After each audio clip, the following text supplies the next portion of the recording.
मित्रों, साथियों, सादर नमस्कार। आपने हमारा पुराना वीडियो पेंशन कम्यूटेशन अर्थात पेंशन बिक्री 15 वर्ष के स्थान पर 10 वर्ष 8 माह हो, इस संबंध में आपने हमारा वीडियो देखा है।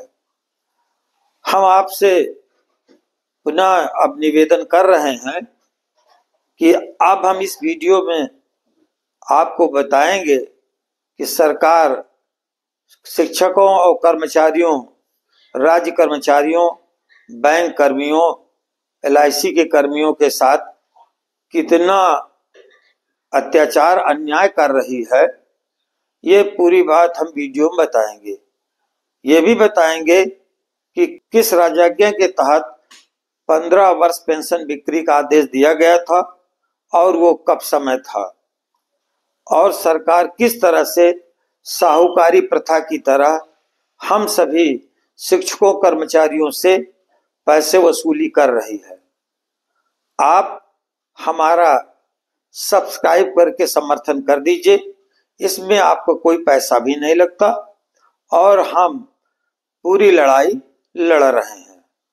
अभी हम इसको प्रेस विज्ञप्ति में दे रहे हैं। आगे हम अगले सप्ताह में DM के माध्यम से मुख्यमंत्री को ज्ञापन भी भेजेंगे और ये सारी लड़ाई आद्योपांत लड़ेंगे, क्योंकि कोर्ट की लड़ाई कोर्ट में होती है और यह लड़ाई यदि सरकार से होती है तो एक साथ सबको फायदा होता है।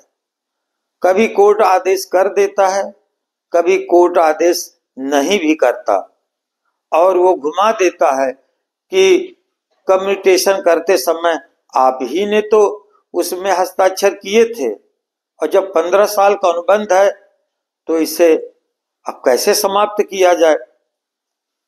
तो यह व्यवस्था, पेंशन बिक्री की व्यवस्था सरकार ने कर्मचारियों के हितार्थ किया था कि कर्मचारी जब सेवानिवृत्त हो रहा है तो उसे पेंशन बिक्री का यह अंश एक मुश्त उससे मिल जाए, ताकि वह कोई कार्य करते समय इस पैसे का सदुपयोग कर ले।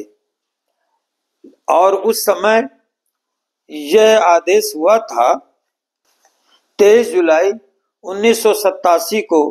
यह तय किया गया था कि 15 वर्ष बाद पेंशन पुनर्स्थापना रेस्टोरेशन किया जाएगा। ये बात आज से 28 वर्ष पहले की है। 28 वर्ष पहले ब्याज की दर बहुत अधिक होती थी। आज ब्याज की दर 7% के आसपास हो गई है। पहले ब्याज की दर 12% होती थी, इसलिए अवधि ज्यादा ली जाती थी। अब जब ब्याज दर गिर गई है तो समय अवधि कम हो जानी चाहिए, लेकिन यहाँ सरकार साहूकारी व्यवस्था की तरह वो मनमानी वसूलने का मन बना चुकी है। यद्यपि अब सभी शिक्षक कर्मचारी, राज्य कर्मचारी सब अब जग गए हैं। यजुर्वेद में एक मंत्र है, वयम राष्ट्रीय जागृयाम पुरोहिता है। हम इस राष्ट्र के जागरूक प्रहरी हैं, पहरेदार हैं, नागरिक हैं। इसलिए हम इस तरह अब क्यों हम सरकार को अनावश्यक अतिरिक्त धन दें। तो इसके लिए हमने दैनिक जागरण में प्रेस विज्ञप्ति दी और उन्होंने जागरण के अंक में प्रमुखता से छापा है। अब पुनः अगले सप्ताह हम DM के द्वारा मुख्यमंत्री को संबोधित ज्ञापन मिलजुल करके देंगे। इसे माध्यमिक शिक्षक संघ के प्रांतीय सम्मेलन जो 15, 16, 17 अप्रैल को बरेली जनपद में संपन्न होने जा रहा है, वहां भी इस प्रश्न को उठाया जाएगा और सरकार को इसे मजबूर किया जाएगा कि वो सोचने के लिए विवश हो। यद्यपि तमाम हाई कोर्ट के आदेशों के तहत सरकार ने उत्तर प्रदेश शासन वित्त सामान्य अनुभाग 4 फरवरी 2025 को दीपक कुमार अपर मुख्य सचिव ने एक 8 सदस्यीय समिति का गठन कर दिया है। अब ये देखना है कि ये अपना निर्णय कब देती है और ये इसके निर्णय में कितना समय लगता है। अगर ये लिंगरान करती है, समय ज्यादा बर्बाद करती है, तो हम इसके खिलाफ आंदोलन भी करेंगे। अतः अब हम इस हिंसा को सभी कर्मचारी और शिक्षक बर्दाश्त नहीं करेंगे। इनके खिलाफ आंदोलन करेंगे, लड़ाई लड़ेंगे और इनको विवश करेंगे।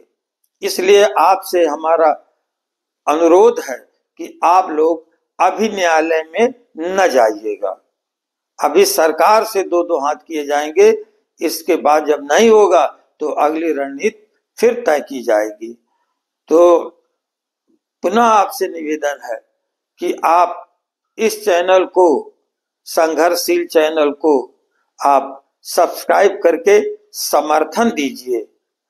आपका मौन समर्थन हमें पूरी ताकत और ऊर्जा देगा, ताकि हम समय रहते सरकार को झुका सकें और 10 वर्ष 8 माह का आदेश रेस्टोरेशन के लिए ले सकें।